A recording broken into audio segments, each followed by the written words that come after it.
Mailbag time here on Falcons Today. We are filming this during our live show, by the way, which airs every Thursday at 5 p.m. Eastern. So come hang out with us next Thursday. But our first question comes in from Jacob42. Falcons tried to trade back into round one to select who? So, good question. Let me give you guys all the leaked information. You know the video that went viral in the draft of Terry Fontenot kind of talking Arthur Blank off a ledge?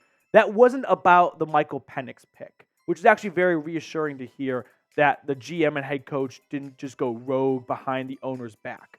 That was about Atlanta trying to trade back up into round one, and evidently it was with the New York Jets, who a video came out from their war room of their GM, Joe Douglas, on the phone going, that's the Atlanta Falcons trying to get up to 10.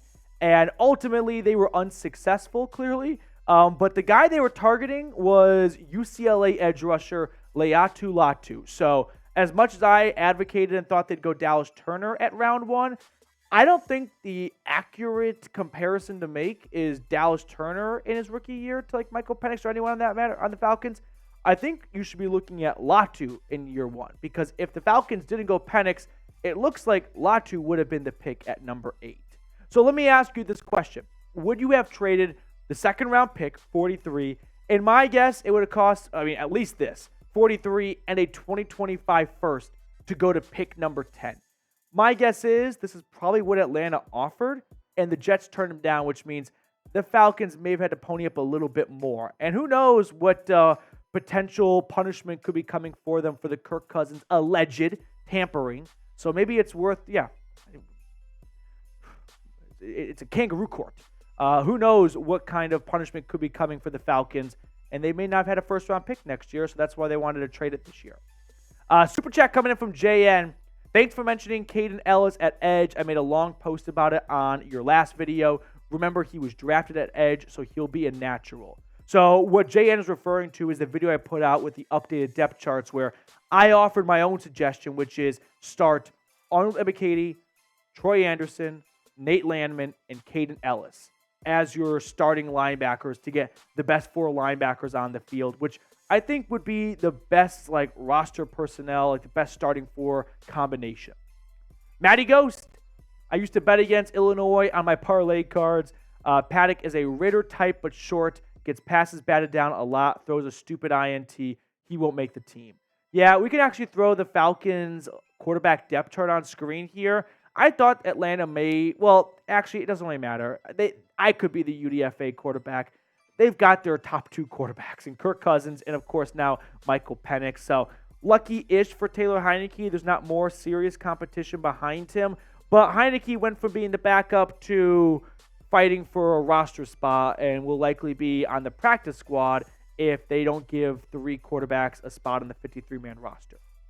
Diego, what do you think of trading for an offensive tackle? There's bigger needs, so we would probably need to wait on that, but we could probably use somebody better than McGarry to protect Penix's blind side.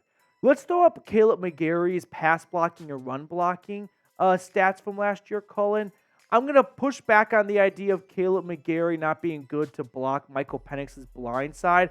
One, I don't think we're going to see Michael Penix be a routine starter for this team anytime soon unless Kirk Cousins gets injured. But I'm actually going to disagree that he's not a good blindside protector for Michael Penix. I don't think that should be the reason to move on from Caleb McGarry. Because his pass blocking last year was 6. Oh, I beg your pardon. No, we're on the same wavelength. I got my brain twisted. Yes, Caleb McGarry would not be a good fit for the Kirk Cousins-led offense. That's what I'm going for here.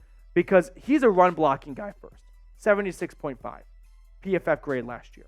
His pass blocking, 69.5. Nice, but not really that good.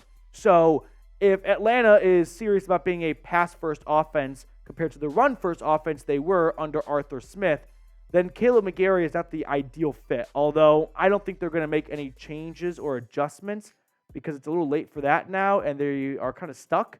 But it's not a bad place to be stuck in. You can have a much worse starting tackle. Although I don't think Caleb McGarry will be someone that Atlanta views as a long-term fit for a pass-first offense with Kirk Cousins and Michael Penix. Sorry for disagreeing with you initially. I got my numbers all mixed up. Archangel, was it really the right choice to let Jeff Okudah go, or should we have let Richie Grant walk instead? Richie Grant was not a free agent, so that would be cutting Richie Grant. Jeff Okudah last year was benched towards the end of the season. I wish him the best in Houston, although I don't think it was the worst decision to let that unfold. I think Richie Grant is going to be this team's safety number 3 behind DeMarco Hellams and Jesse Bates. So it wasn't a decision of one or the other. Here's what I think the starting top 5 in the secondary could look like for the Falcons. But I think you're fine to have Bates and Hellams and Grant be the 3 safety trio, because Bates is so good by himself that him alone makes this a top 10 safety room. And Hellams, I think, showed us a lot of potential in just his first year in the NFL. Now, before we go to the rest of the questions you guys have for me today, if you want to get a Michael Penix jersey or a Kirk Cousins jersey, we have them both for you guys, but just go to chatsports.com/cousins or /Penix. I put both of those links in the comments and description of today's video. But if you want to get yourself a brand new Falcons jersey and you want to have it be the quarterback, go to get one of these links down below in the comment section. Next question rolling in from Is Villa. What are the odds we are competitors this year? And if they are low, when are we looking to be true competitors? This year or after this year or many years to come? This is like a question that I feel like is being typed with a lot of fear in the keyboard.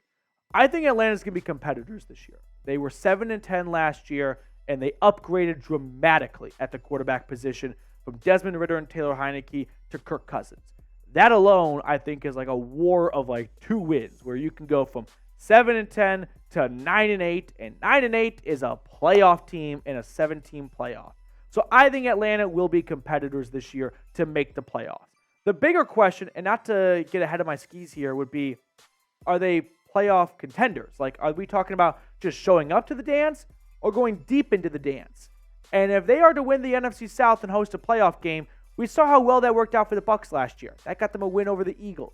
So who's to say Atlanta can't ride the hometown high and bring playoff football back to ATL for the first time in a long time and run on that momentum? So I believe the Atlanta Falcons will be a playoff team in 2024. Justin Brigham, do you believe the reason Cousins wasn't let in on the Penix pick sooner is because he has already shown he can't keep information to himself after dropping the ball in his signing press conference? No, I don't think that was the reason. I think it's just the human element of, personally, if I'm breaking bad news to someone, I like to do the bad news breaking as close to the event as possible to limit the amount of awkward time between the news being delivered and the event happening, right?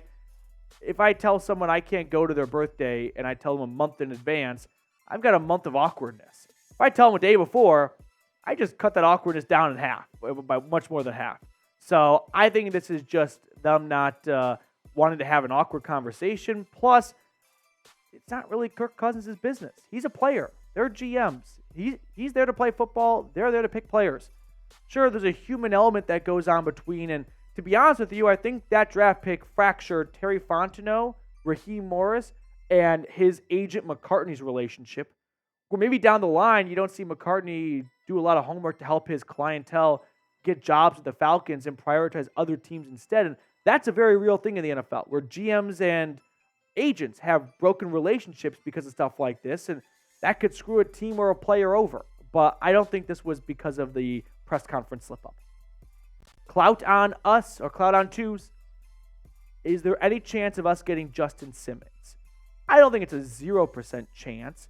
My guess is Justin Simmons, when he was released by the Broncos right before free agency started, had a number in mind. And it was probably a fair number because he's led the NFL in interceptions since 2016.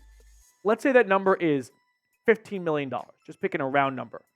Well, as free agency has progressed, he knows that teams have spent a lot of their money and cash is drying up, and he's running out of time. That's what he's going up against, time, the start of the season. So maybe that $15 million has decreased to a number where the Atlanta Falcons are like, you know what? We didn't love you for 15 because we felt like we could better use our money elsewhere, and we felt like Richie Grant, DeMarco Hellams were adequate for what we're paying them. But if you're only going to cost us $7 million, we're not going to turn you down for $7 million because Justin Simmons for $7 million is better than Richie Grant, DeMarco Hellams compared to Justin Simmons for $15 million, and then DeMarco Hellams and Richie Grant. So there is definitely a chance, although I don't think it's a very high chance. Sammy Lewis, we should trade for Parsons. The Cowboys are in salary hell, so I think we should trade for him and pay him Nick Bosa money. We talked about Micah Parsons trade potentially. I think this could happen next offseason. If the Dallas Cowboys are serious about being all in, as Jerry Jones put it, for 2024, they're not trading a top 5 defender in football. But if 2024 ends with another early playoff departure and they're going to let Dak Prescott walk in free agency and they paid CeeDee Lamb and they don't have the money to pay, well, they would have the money at that point because Dak is gone, but they want to get picks to start a rebuild so they could draft a quarterback, maybe they trade Micah Parsons, but I would be shell-shocked. Of all the blockbuster trades that have happened in the last 2 or 3 years, like Russell Wilson, Deshaun Watson, Devontae Adams, this one would take the cake if it happened tomorrow. Jason Greenway, are there any free agent wide receivers that you think we could bring in? Use code CLNS. We can look at the top 10 remaining free agents in my eyes. I think Tyler Boyd is probably the best of the bunch. Hunter Renfrow, I think, could fit a good positional need for Atlanta, which is a slot wide receiver. Russell Gage, unfortunately, he missed all of last year with a torn ACL, if I remember correctly, from the training camp. Zay Jones, DJ Chark, not interested really in OBJ or Michael Thomas. I just think they're names at this point. I don't think they're serious contributors to any offense. But I would go with either Boyd, if by the time you're watching this he's still available, Boyd, Renfrow, Gage, or Zay Jones. Super chat rolling in from Grand Limousine. Petey, thanks for bringing us all things Falcons. Just like Grand Limousine, you are the greatest. Love the compliment to yourself, Grand Limousine. You are the greatest. Trey Dukes, still the best Falcons content on YouTube, though. Appreciate you, Trey. It's always fun to have a nice back and forth. We may not see eye to eye, but I'm always going to try to give you guys at least a little bit of reasoning for my opinions. Grand Limousine, Petey and Colin for president. Yeah, I think a lot of the country would rally around that right now.